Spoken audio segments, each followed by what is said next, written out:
This is the last part of Jainism and Buddhism. तो अभी हम जैनिज़्म और बुद्धिज़्म को कंपेयर करेंगे। देखिए, जैनिज़्म ने वेदास को रिजेक्ट कर दिया था और बुद्धिज़्म ने भी वेदास को रिजेक्ट किया था, लेकिन बुद्धिज़्म ने क्लास सिस्टम को रिजेक्ट नहीं करा था। तो Buddhism they rejected the Veda but not the class system. दोनों ने ही, जैनिज़्म और बुद्धिज़्म ने जो ब्राह्मण्स थे उनको क्रिटिसाइज़ किया था। दोनों ने ही एनिमल सेक्रीफाइस को रिजेक्ट किया था, क्रिटिसाइज़ किया था।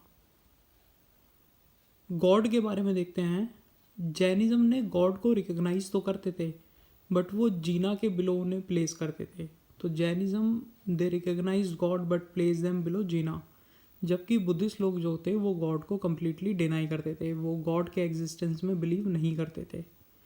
तो अभी ये चार चीज़ें हमने देखी हैं। देखिए, वेद को तो दोनों ने रिजेक्ट कर दिया था, बट बुद्धिज़्म ने क्लास सिस्टम रिजेक्ट नहीं करा था। दोनों ने ब्राह्मण्स को क्रिटिसाइज़ करा, एनिमल सेक्रीफाइस को क्रिटिसाइज़ करा, और गॉड के रिगार्डिंग जैनिज़्म गॉड को रिकग्नाइज करते हैं बट जीना के बिलो प्लेस करते हैं गॉड को, जबकि बुद्धिज़्म कम्प्लीटली डिनाई कर देते हैं गॉड को। इसके बाद जैनिज़्म जो है गॉड गॉड को रिकग्नाइज करते हैं और सोल या आत्मा में बिलीव भी करते हैं, ठीक है। लेकिन बुद्धिस्ट लोग गॉड को भी डिनाई कर देते हैं और सोल और आत्मा इनको भी डिनाइड कर देते हैं। तो बुद्धिस्ट जो है आत्मा में बिलीव नहीं करते हैं, सोल में बिलीव नहीं करते हैं। इनकी इस तरीके से एक फिलॉसफी भी है, दैट इज़ अनात्मावाद, यानी कि नो सेल्फ। इसका मतलब है कि डॉक्ट्राइन दैट आत्मा, आई डजंट एग्जिस्ट, आत्मा एग्जिस्ट नहीं करती है। ये बुद्धिस्ट की एक फिलॉसफी भी है, अनात्मावाद। इसके आगे देखें तो जैनिज़्म ये कर्म में बिलीव करते थे और रीबर्थ में बिलीव करते थे। बुद्धिज़्म भी कर्म में बिलीव करते थे, कर्म में, और रीबर्थ में बिलीव करते थे, that is transmigration of soul. देखिए, ये कंट्रोवर्सी सी है कि बुद्धिज़्म जो है ये आत्मा को तो डिनाई करते थे, लेकिन कर्म और रीबर्थ में ये बिलीव करते थे। ओके। इसके बाद में जो जैनिज़्म थे दे फॉलोड स्ट्रिक्टली वेजिटेरियन, लेकिन बुद्धिज़्म में कोई ऐसा कंपल्सन नहीं था कि उन्हें वेजिटेरियन ही फॉलो करना है। जैनिज़्म बिलीव करते थे कि वुमेन जो है वो साल्वेशन या फिर मोक्ष या फिर निर्वाण ये अटेन नहीं कर सकती हैं, लेकिन बुद्धिस्ट मानते थे कि वुमेन जो है निर्वाण अटेन कर सकती हैं बट बुद्धाहुड अटेन नहीं कर सकती।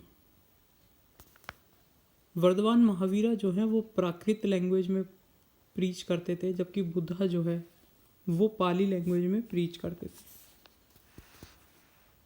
संघ, जो जैन की संघ थी, उसमें सभी लोग उसमें पार्टिसिपेट कर सकते थे, मेंबर्स बन सकते थे, इंक्लूडिंग वुमेन।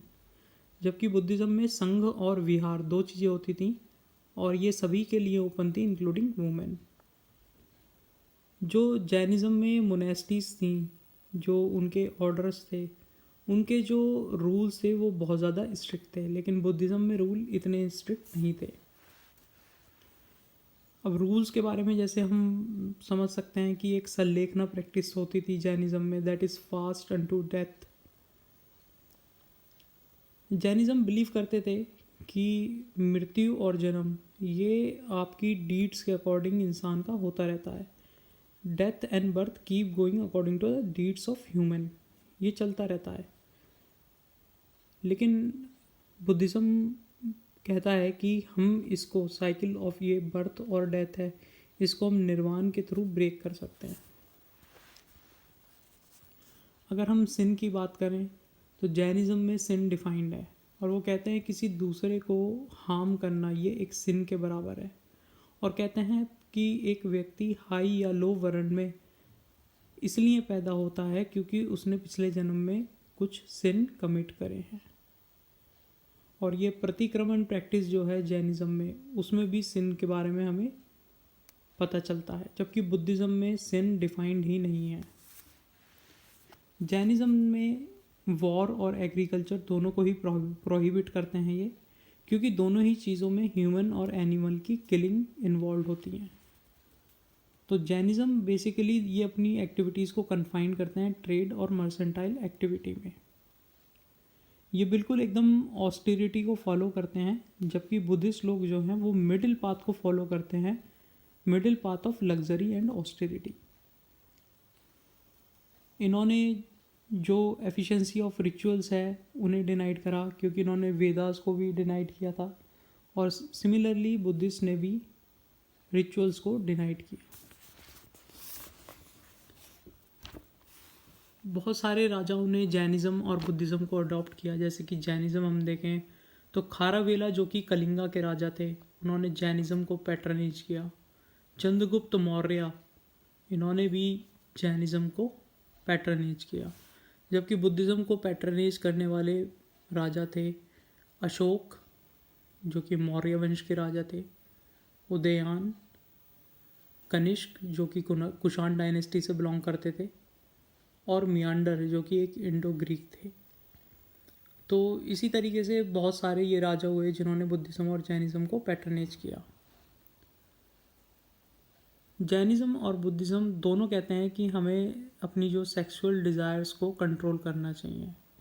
तो जैनिज़्म कहते हैं कंट्रोल सेक्सुअल डिज़ायर्स, और ये हमें पता लगता है मीना युगला, जो 2 फिश हैं वो सिग्निफाइज करती हैं कॉन्क्वेस्ट ओवर सेक्सुअल अर्जेस। और बुद्धा भी कहते हैं कि कोई सेक्सुअल मिसकंडक्ट हमें नहीं करना है। दोनों ही नॉन वायलेंस प्रीच करते हैं, अहिंसा को प्रीच करते हैं। और बुद्धिस्ट कहते हैं कि happiness and pleasures are unstable and temporary. खुशी जो है वो अनस्टेबल है और बहुत ही टेम्परेरी है, क्योंकि बुद्धिस्ट कहते हैं कि वर्ल्ड इज़ अनस्टेबल, वर्ल्ड हमारा अनस्टेबल है, and transient, continue for short time, बहुत शॉर्ट टाइम के लिए है और अनस्टेबल है। तो happiness and pleasure are unstable, ऐसा बुद्धिस्ट लोग कहते हैं। जैनिज़्म में केवल संघ हम देखते हैं, जबकि बुद्धिज़्म में हम संघ और विहार 2 चीज़ें हम देखते हैं। जो बुद्धा हैं वो बिलीव करते हैं रियलिटीज़ में, और किसी भी कंट्रोवर्सी में इन्वॉल्व नहीं होते हैं। वो डिबेट करते हैं और लॉजिकली थिंक करते हैं। किसी भी नॉनसेंस टॉक में या नॉनसेंस आइडिया में ये बिलीव नहीं करते हैं। निर्वाण में ये बिलीव करते हैं। तो ये कुछ कंपैरिजन हमने देखा जैनिज़्म और बुद्धिज़्म का। इसके बाद में कुछ फैक्ट्स हमें देखना है। गौतम बुद्धा जो एसोसिएटेड थे वो किस किस किंगडम से थे? कोशाला किंगडम से और मगध किंगडम से वो एसोसिएटेड थे। नालंदा यूनिवर्सिटी जो है वो कुमारगुप्त, जो कि गुप्ता डायनेस्टी के थे, उन्होंने फाउंड आउट किया। सतपर्णी केव राजगिराहा में थी, जहाँ पर आपकी पहली बुद्धिस्ट काउंसिल भी होती है। देवदत्ता ये बुद्धा के कज़न थे, और इन्होंने ऐसी कोशिश करी थी कि ये संघ के लीडर बन जाएं, बट ये नहीं बन पाते हैं संघ के लीडर, देवदत्ता। बुद्धा ने अपना कोई भी सक्सेसर अपॉइंट नहीं किया था। Buddha did not appoint anyone of his successor. Buddha के एक बहुत ही फेवरेट डिसिपल थे आनंदा, और इन्हीं के कहने पर बुद्धा ने वुमेन्स को संघ में एंट्री दी थी वैशाली में, और जो वुमेन्स थी उन्हें कहा जाता था भिक्षुनी। और सबसे पहली वुमेन जो संघ में एडमिट हुई थी वो थी गौतमी प्रजापति, जो कि गौतम बुद्धा की फॉस्टर मदर थी। आदि शंकराचार्य को हम क्रिप्टो बुद्धिस्ट भी बोलते हैं। अशोकाराम मोनेस्ट्री पाटलिपुत्र यानी कि पटना में है। वर्ल्ड पीस पगोड़ा यानी कि विश्व शांति स्तूपा, ये राजगीर में मिलेगा। World peace pagoda. बुद्धा की एक बहुत बड़ी स्टैचू है, जायंट स्टैचू है बोध गया में, जो कि जैपनीज ने बिल्ड करी थी। उपासक और उपासिकास ये ले फॉलोअर थे बुद्धिज़्म के, ये मॉन्क्स नहीं थे। मॉन्क्स वो होते थे जो बुद्धिज़्म को कम्प्लीटली फॉलो करते थे, और उपासक एंड उपासिका ये ले फॉलोअर्स थे बुद्धिज़्म के। जो सारनाथ में बुद्धा की इमेज है भूमि स्पर्श मुद्रा में, वो गुप्ता पीरियड को बिलोंग करती है। चैत्य केव टेम्पल्स कारले पूना में है। अनात्मावाद, नो सेल्फ, यानी कि आत्मा एग्जिस्ट नहीं करती है, ये डॉक्ट्राइन है, फिलॉसफी है बुद्धिज़्म की। अब देखिए दो चीज़ें हैं, चैत्य और विहार। चैत्य वो जगह है जहाँ पर बुद्धिस्ट मॉन्क्स वर्शिप करते हैं, और विहार वो जगह है जहाँ पर बुद्धिस्ट मॉन्क रेनी सीजन में शेल्टर में लेते हैं। ड्वेलिंग प्लेस है ये बुद्धिस्ट मॉन्क का। सो इसी के साथ अब हमने जो बुद्धिज़्म और जैनिज़्म है इसको कंप्लीट कर लिया है। अब इसके आगे जो नेक्स्ट टॉपिक है दैट इज़ महाजनपथ्स। तो नेक्स्ट लेक्चर में हम स्टार्ट करेंगे महाजनपथ्स।